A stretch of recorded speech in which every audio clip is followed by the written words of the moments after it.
अति स्मरणीय मुनि पुंगव श्री सुधा सागर जी गुरुदेव, मेरे इष्ट गुरुदेव के चरणों में मेरा और मेरे परिवार का और समस्त कोटा समाज का बारंबार नमोस्तु नमोस्तु नमोस्तु गुरुदेव।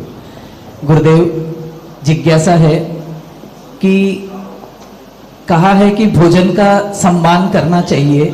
जब हम बैठ करके भोजन करते हैं, कहते हैं भोजन को पटिए पे रख के थोड़ा अपने से ऊंचा स्थान देकर करना चाहिए और बैठ करके करना चाहिए। लेकिन गुरुदेव, शास्त्रों में मुनियों के लिए खड़ा होकर के भोजन की व्यवस्था क्यों बताई गई है? ऐसा क्यों है प्रावधान? जिज्ञासा का समाधान चाहता हूँ। श्रीमन संस्कृति की व्यवस्थाएं अलग है। आप लोगों से कहा गया है कि नहा के भोजन करना, और हम लोग जिंदगी में कभी नहाते ही नहीं। तो ये व्यवस्था है, मुनि की जिन मुद्रा कहलाती है।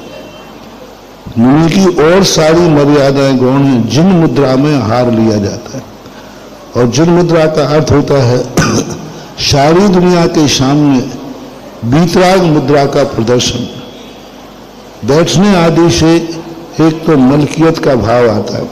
जब आप किसी के पास घर में जाते हैं, जल्दी अरे भाई मैं वहां गया और खड़े खड़े वापस आया, ये क्यों बोला आपने?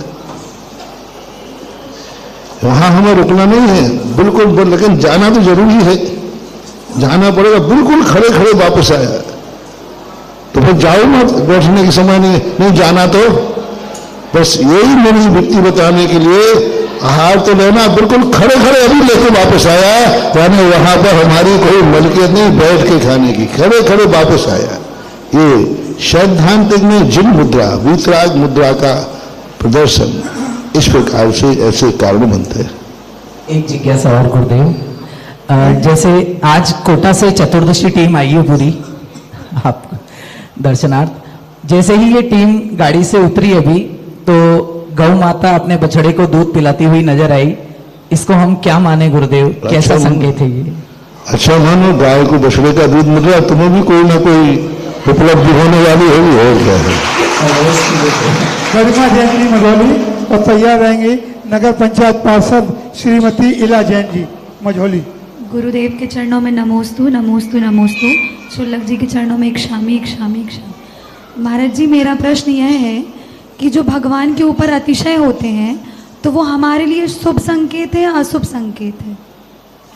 दोनों होते हैं। किस प्रकार का अतिशय है वो देखा जाता है। अतिशय शुभ भी होते हैं, अतिशय अशुभ भी होते हैं।